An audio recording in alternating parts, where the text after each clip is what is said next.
خوش آمدید. آج ہم بات کر رہے ہیں کامن ویلتھ ممالک اور خاص طور پر پاکستان میں سائبر کرائم قوانین پر. یہ ایک آپ جانتے ہیں بڑھتا ہوا مسئلہ ہے جو سیدھا سیکیورٹی، اکانومی اور ہمارے بنیادی حقوق پر اثر ڈال رہا ہے. بالکل، اور اس پر بات کرنے کے لیے ہمارے پاس کچھ اہم مواد بھی ہے، جیسے کامن ویلتھ سیکریٹریٹ کی ایک رپورٹ ہے، پھر پاکستان کے سائبر قوانین پر ایک ریسرچ پیپر اور کچھ قانونی ڈاکیومنٹس بھی ہیں. تو آج کا مقصد یعنی یہ سمجھنا ہے کہ یہ ممالک پاکستان سمیت اس چیلنج سے کیسے نپٹ رہے ہیں. ٹھیک ہے، تو دیکھتے ہیں ان سورسز میں کیا خاص باتیں ہیں. شروع کرتے ہیں کامن ویلتھ والی رپورٹ سے. وہ تو واضح کر رہی ہے کہ سائبر کرائم ایک سیریس خطرہ ہے، لیکن ایک بات جو فوراً نظر آتی ہے وہ یہ کہ ممالک کے قوانین میں وہ ہم آہنگی نہیں ہے. یہ ایک بڑی رکاوٹ لگتی ہے. جی ہاں، یہ بالکل اہم نقطہ ہے. آپ دیکھیں کامن ویلتھ کے جو ممالک ہیں وہ سائبر قانون سازی میں مختلف سٹیجز پر ہیں. کہیں بہت کمپریہنسو قوانین ہے، کہیں ابھی کام شروع ہو رہا ہے. اور جب تک یعنی پراپر لیگل فریم ورکس نہ ہوں تو یہ جو ICTs ہیں، انٹرنیٹ، موبائل وغیرہ، ان پر لوگوں کا اعتماد وہ کمزور پڑ جاتا ہے. اچھا، اسی لیے کامن ویلتھ سیکریٹریٹ نے، جیسا کہ رپورٹ میں ہے، 2017 میں ایک ماڈل قانون دیا تھا اور پھر 2018 میں ایک سائبر ڈیکلریشن بھی، تاکہ ملک اپنے قوانین کو بہتر بنا سکیں اور ایک جیسا کر سکیں. رپورٹ میں بین الاقوامی کوششوں کا بھی ذکر ہے. بوداپیسٹ کنونشن کا نام لیا گیا ہے، لیکن تھوڑا حیران کن ہے کہ صرف 10 کامن ویلتھ ممالک نے اس پر سائن کیا ہے. یہ تو سب سے اہم گلوبل ٹریٹی سمجھی جاتی ہے سائبر کرائم پر. اس کی کیا وجہ ہو سکتی ہے؟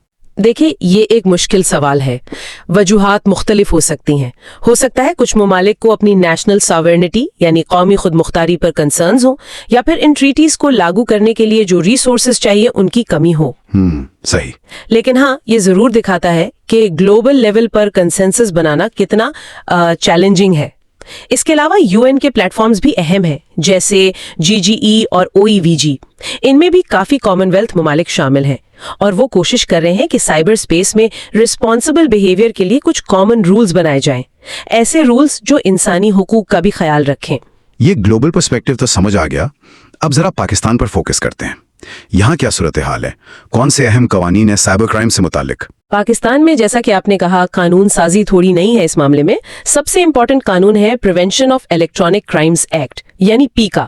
یہ 2016 میں آیا. پیکا 2016.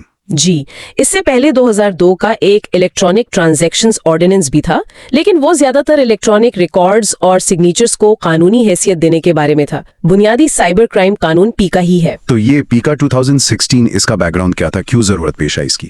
کوئی خاص وجہ؟ جی، اس کا ایک فوری سبب پشاور میں عامی پبلک اسکول پر حملہ تھا.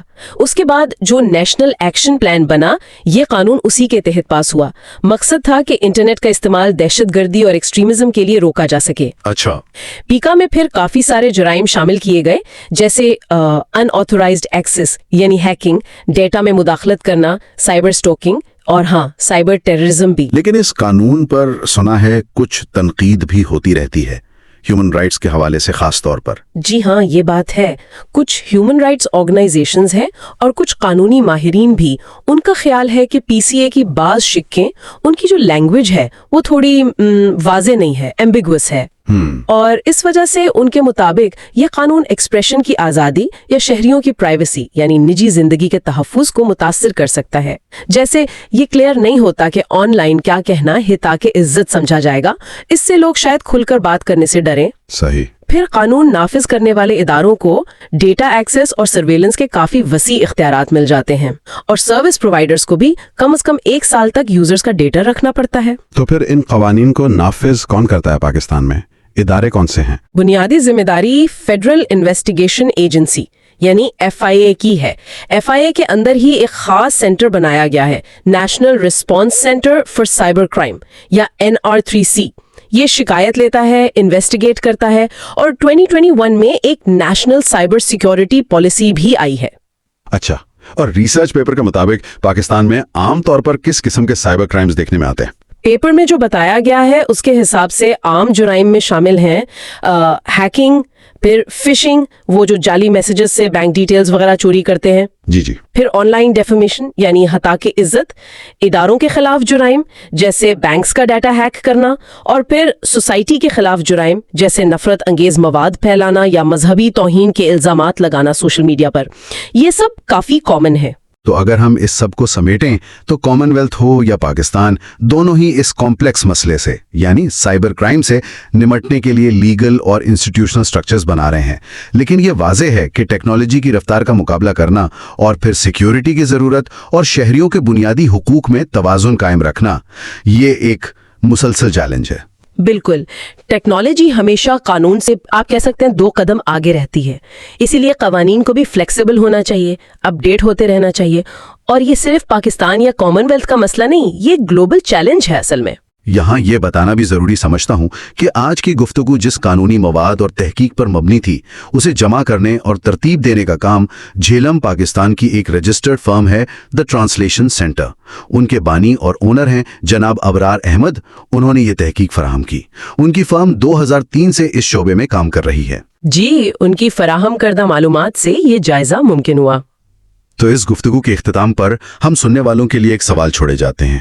جیسے جیسے ہماری زندگی ڈیجیٹل دنیا سے اور زیادہ جڑتی جائے گی، مستقبل کے سائبر قوانین کو کس طرح شہریوں کے حقوق کا تحفظ اور قومی سلامتی کی ضروریات کے درمیان ایک بہتر اور مؤثر توازن قائم کرنا چاہیے. نوٹ فرما لیجئے، دا ٹرانسلیشن سینٹر رجسٹرڈ فرم کی جانب سے فراہم کردہ تمام معلوماتی، قانونی، تعلیمی یا عمومی نوعیت کے پیغامات، مضامین اور تجزیے صرف فکری رہنمائی اور عوامی آگاہی کے مقصد کے تحت شائع کیے جاتے ہیں، جس کی تمام تر ذمہ داری اصل ماخذ ذرائع پر عائد ہوتی ہے، نہ کہ دا ٹرانسلیشن سینٹر پر.